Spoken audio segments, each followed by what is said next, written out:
HighBridge, a division of Recorded Books, presents American Heritage History of the United States by Douglas Brinkley. Read by Eric Martin. Introduction. Almost all of us have some dream power in our childhood, but without encouragement it leaves us, and then we become bored and tired and ordinary. We are carefully coached in the most modern and efficient ways of making our bodies comfortable, and we become so busy about getting ourselves all nicely placed that we are apt to forget the dream spirit that is born in all of us. Grant Wood. Since I was a boy growing up in Perrysburg, Ohio, a town of 8,000 named for Oliver Hazard Perry, the famous Commodore who won the Battle of Lake Erie in the War of 1812, allowing the peaceful settlement of the Northwest Territory, the study of American history has been my passion. When I look back and try to understand how that infatuation sprang to life, a pattern of experiences appears. The earliest harks back to my elementary school teacher, Ned Hoffman, and his riveting stories about how our placid Maumee River community was part of the Black Swamp, where in 1810 Amos Spafford, the first white settler in the area, had been forced to combat both horrendous lightning fires and deadly cholera. Then, when I turned 8, a local boy made better than good. On July 20th, 1969, astronaut Neil Armstrong of Wapakoneta, Ohio, became the first human being to set foot on the moon, disembarking from the Eagle landing module and proclaiming, "That's one small step for a man, one giant leap for mankind." At the time, the Vietnam War was a gruesome blur on the nightly news, but the Apollo 11 moon mission was undaunted heroism of the first order. When the Neil Armstrong Air and Space Museum opened in 1972, I was one of the first in line to see the moon rock exhibit. Soon I would enjoy a steady diet of high school field trips to such nearby sites as Thomas Edison's birthplace in Milan, Rutherford B. Hayes's Shady Grove estate in Fremont, and Sherwood Anderson's hometown of Clyde, which served as the model for my favorite book, Winesburg, Ohio, 1919. The fact that only Virginia had produced more presidents than Ohio, 8 to 7, contributed to my provincial pride. One summer at a Lucas County Fair gift stand, I purchased a $3 portfolio containing frameable sketches of the pantheon of Ohio-born presidents, Ulysses S. Grant being my favorite. Occasionally, our teachers would chaperone us across the state line to visit Johnny Appleseed's grave in Fort Wayne, Indiana, or Gerald Ford's hometown of Grand Rapids, Michigan. Without fail, these day trips filled me with a sense of the history that occurred in my own backyard.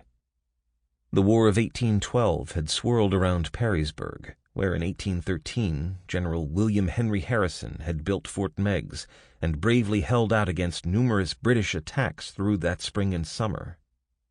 The fort became known as the Gibraltar of the Northwest, and in 1840, when Harrison was running his log cabin campaign for president, he revisited Fort Meigs.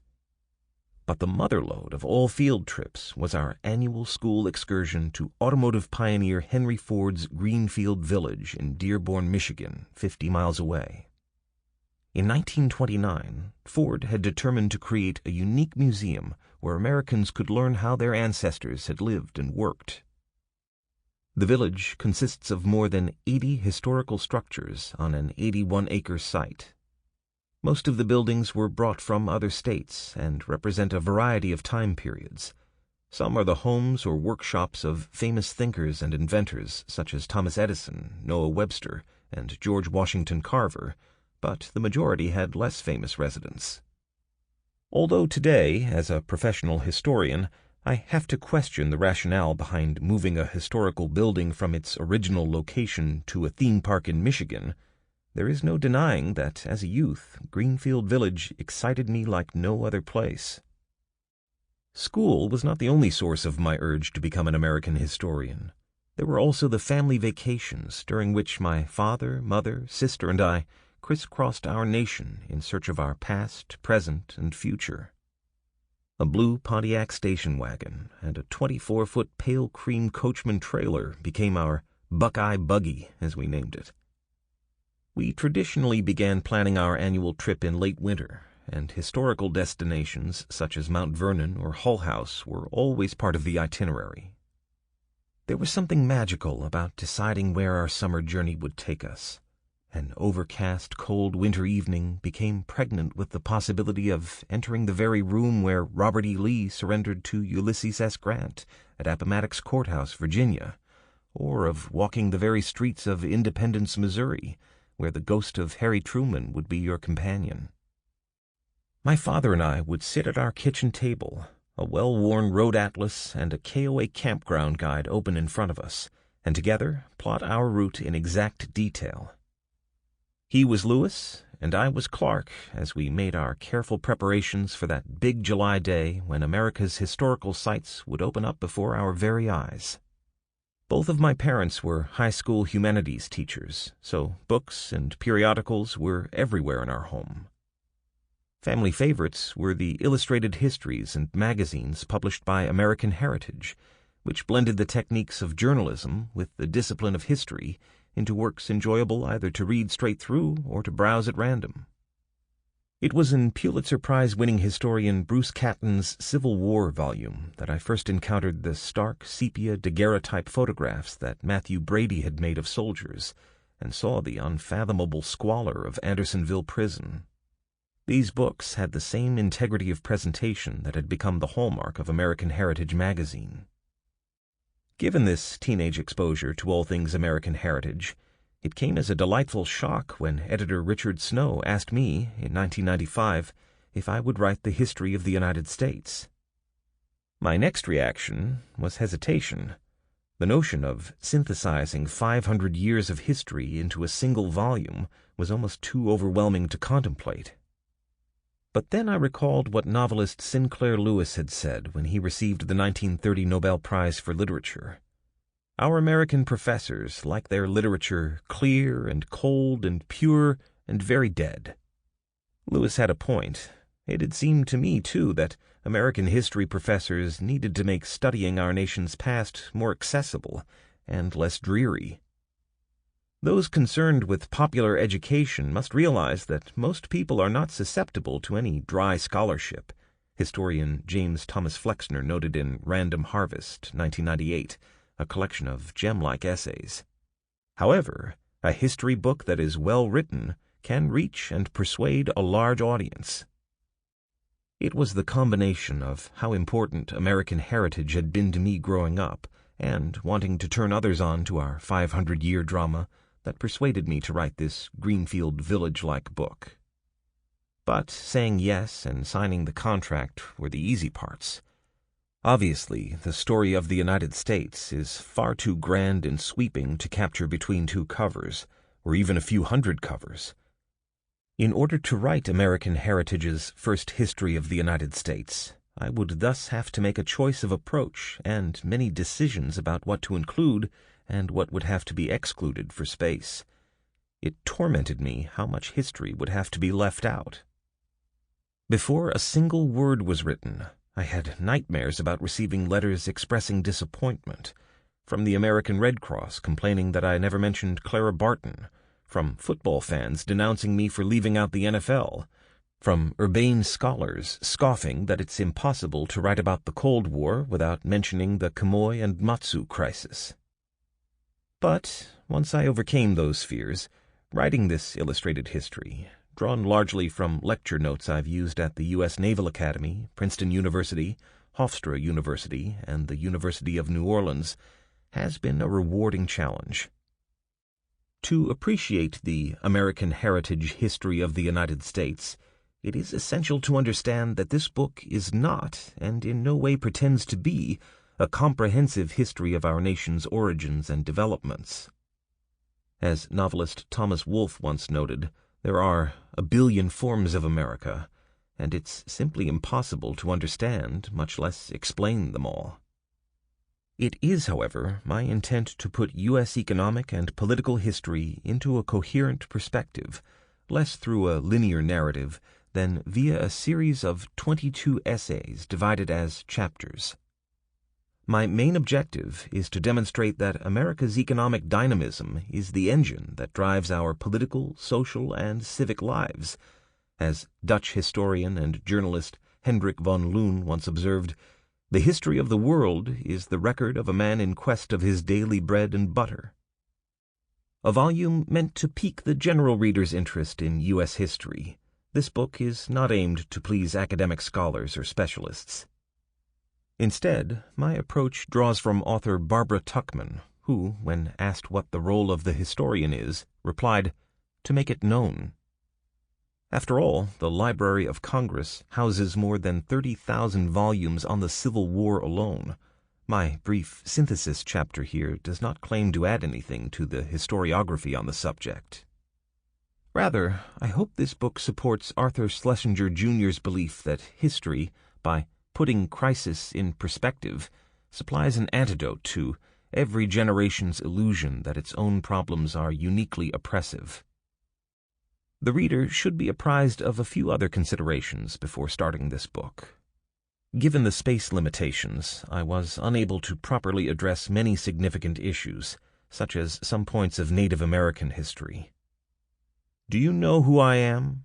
Sitting Bull asked a delegation of U.S. senators visiting the Standing Rock Sioux Reservation in 1883. The answer, then as now, should be a resounding yes, but it is not adequately proclaimed in the narrative that follows. When Columbus landed in the New World in 1492, he found a highly developed society of approximately 75 million people speaking nearly 2,000 different languages. These indigenous people were hardly backward. They had built grand cities and monuments, developed sophisticated astronomical observatories, solar calendars, and healing medicines, and created exquisite works of art. Perhaps most important, these native inhabitants had what historian N. Scott Momaday has called a spiritual comprehension of the universe. Instead of trying to squeeze in a few perfunctory paragraphs on the beauty and depth of Native American culture, I chose to focus on the Europeans' arrival in the New World, these adventurers' lust for riches, and the consequences of both. Readers looking for more about indigenous societies can find an in-depth examination in editor Alvin M. Josephy Jr.'s America in 1492, The World of the Indian Peoples Before the Arrival of Columbus, 1991, which offers accurate descriptions of what the Americas were like before the Nina, the Pinta, and the Santa Maria. Finally, about the cover. After careful consideration, I selected Grant Wood's fantasy farmscape, Stone City. Although most Americans know Wood, a native of Iowa, for his famous 1930 painting American Gothic, permanently housed at the Chicago Art Institute, but regularly reproduced on everything from cornflake boxes to computer commercials, he was, in fact, a prolific student of the American Midwest. In his 1987 book, Grant Wood, A Study in American Art and Culture, James M. Dennis provides a remarkable explication of Stone City, the bulbous trees, the modern bridge built over the Wapsipinicon River, the curlicuing roadways, descending sun, and toyland buildings in a churchless farm town. But whatever its technical merits and flaws, Stone City, a bucolic Midwestern dreamscape, triggers the history-minded imagination in varied ways. Gazing at the painting makes me realize, for example, how different U.S. roads are from those in Europe. The highways of America ribbon into an endless horizon, where in Europe they typically end or begin in an enclosed communal space, a piazza, a place, an agora, a forum. The old adage that all roads lead to Rome applies in every great European capital. All roads converge upon the city. But the American pattern is different, as manifest destiny dictates.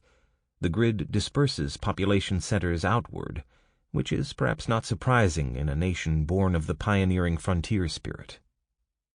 And so, Grant Wood's road still rolls on today, into the sleepy suburbs and their industrial parks, on into the abundant countryside, through Nebraska's wheat farms and Colorado's Rocky Mountains, to Promontory Point in Utah, where the Transcontinental Railroad's golden spike connected east to west, to the slot arcades of Reno and the domed Capitol in Sacramento, to Silicon Valley and on to the Hawaiian Islands, to our military bases in South Korea and throughout Western Europe.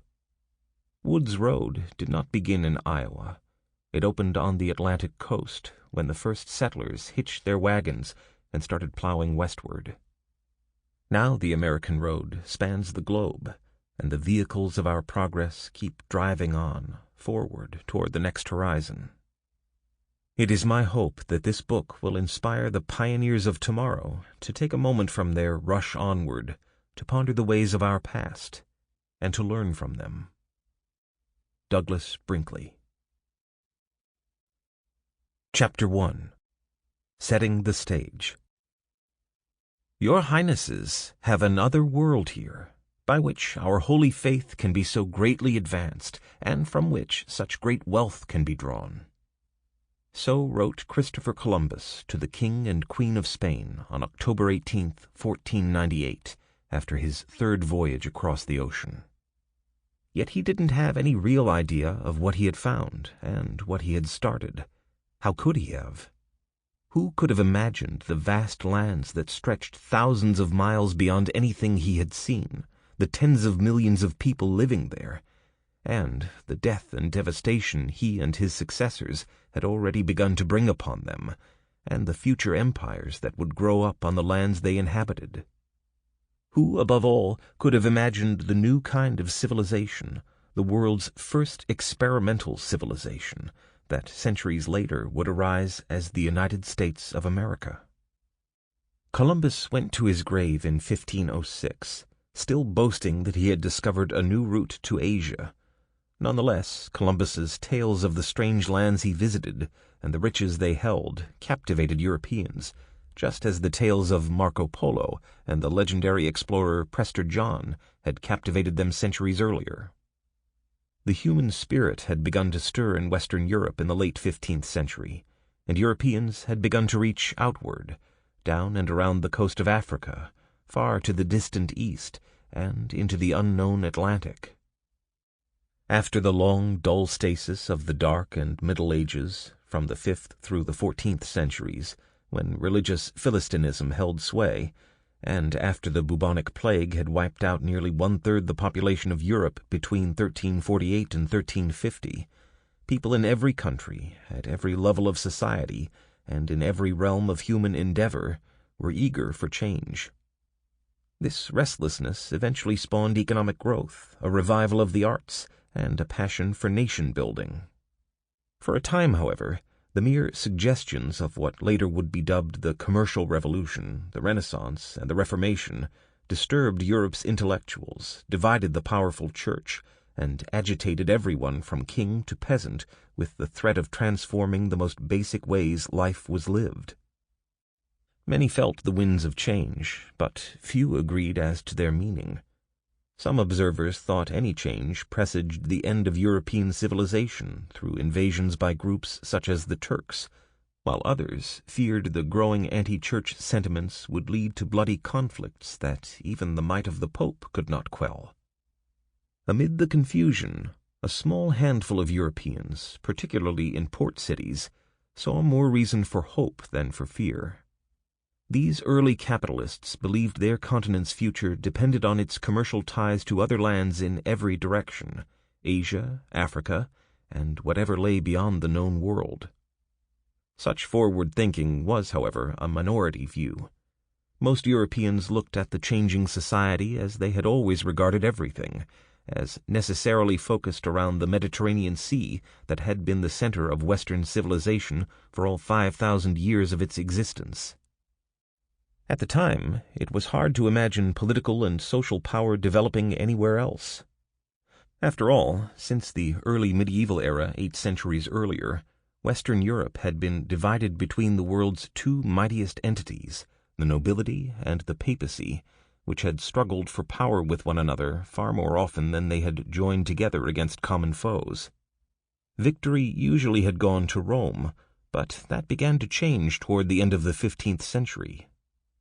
The Church had been weakened by internal corruption and schisms, allowing kings across the continent to seize power from local bishops and then to flout papal policies and directives.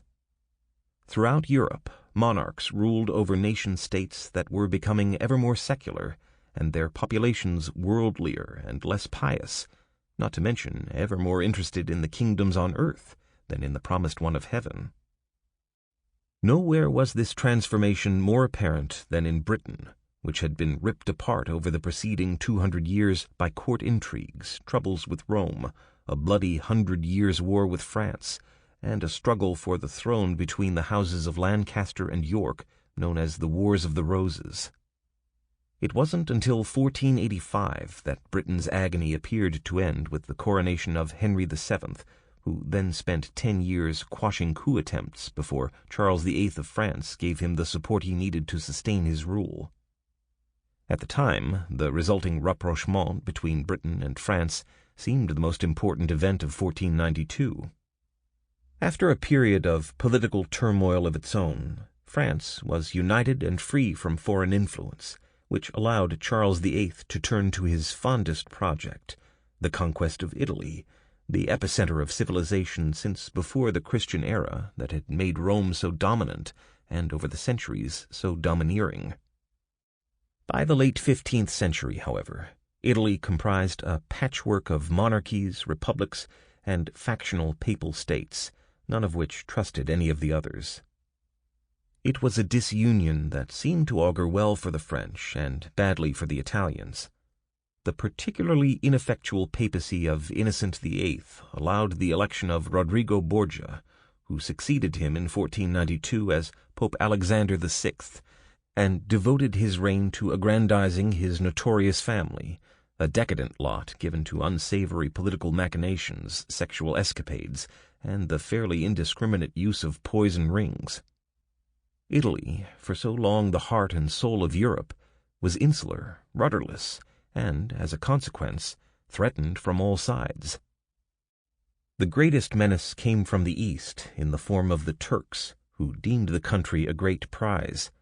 Sultan Bayezid II wanted to follow in the footsteps of his father, Mehmed II, who had conquered Constantinople and expanded the Ottoman Empire to the Balkans, Greece, and Bosnia, in the process cutting Western trade and other contacts with the Byzantine Empire that then dominated southeastern Europe. But Italy was eyed just as hungrily from the west by Spain's shrewd King Ferdinand II. Although in the mid-15th century his nation was splintered by geography, religion, culture, and language, Catalan being spoken in the east and northeast, Castilian in the north and central regions, Arabic in the far south, and various Hebrew dialects across the entire Iberian Peninsula, the calculating king had plans. Ferdinand had assumed power in Aragon in 1479, but it was his strategic marriage to Queen Isabella of Castile, who had come to him for help, that united their two small nation-states into what would become Spain, a sovereign power strong enough to drive back incursions from Portugal, the Holy Roman Empire, and in 1492 expel both the Moors, Muslims whose ancestors had invaded Spain in the 8th century, from Granada, and the Jews from across the nascent nation. That momentous year, 1492, thus marked any number of turning points for Europe. To observers of the time, it looked as though the future hinged on political maneuvers in northern Italy, from which either France or the Holy Roman Empire would likely emerge as the continent's dominant power. Britain and Spain, both led by strong kings and graced with abundant access to the seas, seemed likely to prosper, but their distance from the supposed center of power made them unlikely to prevail. In 1492, Europe's heart remained in Rome, and its major arteries still wound along the Mediterranean Sea. Populations grew across Western Europe, thus creating a need for trade routes over land as well as over the seas. The economic boom in 15th century Europe was paced by a sharp upturn in commerce growing out of the rise of population and migration. Local markets in more communities teemed with business and multiplied in both size and number. The most dramatic expansion occurred in the long, crucial seaports where Europe made contact with the rest of the world, but cities throughout the continent's interior also blossomed, as overland trade was conducted over greater distances rarely traversed since the fall of the Roman Empire. The inadequacy of 15th century Europe's road systems quickly grew into a major problem as the volume of trade expanded along with the population. Most goods sent overland were toted by pack animals or in wheeled carts on rutted dirt paths. Aside from a few thoroughfares in Lombardy that were kept open year-round, most roads were unpaved, neglected, and impassable in poor weather. Even the marvelous road system that was perhaps the greatest legacy of the Roman Empire had fallen into near irretrievable disrepair during the Middle Ages, when most Europeans simply had no need of roads. During that timid era, the vast majority of people seldom ventured more than a few miles from the small hamlets in which they had been born, raised, and married, and where they lived and died, nestled among generations of their families and friends. When the occasional need or longing for travel did arise, therefore, sea routes usually proved easier, faster, and a lot cheaper. For much of the 15th century, vessels from Genoa and Florence engaged in regular trade at ports throughout the Hanseatic League, a loose confederation of northern European cities principally along the coasts of the Baltic Sea. Although these sea routes covered longer distances, prices for shipping goods averaged less than 1/50th what land transport cost. In fact, the round ships used in Mediterranean trade, which could carry nearly 800 tons of cargo apiece, were not only faster, but in most cases more reliable than the horse and mule-drawn wagons and carriages that were their overland counterparts. The round ships were also noticeably lucrative, so it wasn't long before the financial attractions of sea trading inspired technological innovations aimed at making it even more profitable. The 15th century witnessed great advances in shipbuilding techniques and the engineering of navigational equipment such as the compass and astrolabe, the precursor to the sextant. Accurate maps, called portolani, began to be produced in Spain and northern Italy and found their way across the continent. These maps showed landforms, winds, currents, and tides, although not latitude nor longitude. Ship captains therefore needed great skill in reading winds and tides if they hoped to sail out of sight of land for any length of time, not that many were so bold. Although men, and the occasional woman of means, could and did travel from place to place across Europe to study, conduct business, or pursue various pilgrimages, voyages beyond the continent were rare. But boundaries vex the human spirit, and before long, visionaries and adventurers began looking for ways to broaden the world. These bold mariners ignored the daunting risks and opened the way to the forging not only of new nations, but of a new civilization based on interdependence among states in every portion of the globe. It is little wonder that explorers' stories of discovery remain so enticing across the centuries. In fact, it was the tales brought back from faraway lands by the first few individuals brave enough to have made the journeys that helped fuel the passion for unknown realms. Various popes, of course, had been sending emissaries to the Far East for hundreds of years. In the 13th century, one John of Plano Carpini had been dispatched to Asia as papal representative to the Mongol court of Genghis Khan at Karakoram in Central Asia, and returned to write and speak widely of his experiences and discoveries. Another envoy sent by Louis IX of France, William de Rubrucus, traveled to the northwestern Himalayas, to Karakoram, and to other eastern cities, then fascinated scholars with his writings on the Orient. But history depends as much upon who reads it as who writes it, and it was Marco Polo who best knew his audience and how to play to their interests. Polo and some of his family had left Constantinople for China in 1260, and 11 years later he embarked on his monumental overland journey through Asia. It was not until 1298, while in a Genoese prison after being captured in a sea battle, that Polo dictated his epical Book of Sir Marco Polo, the Venetian, concerning the kingdoms and marvels of the East. Sample complete. Ready to continue?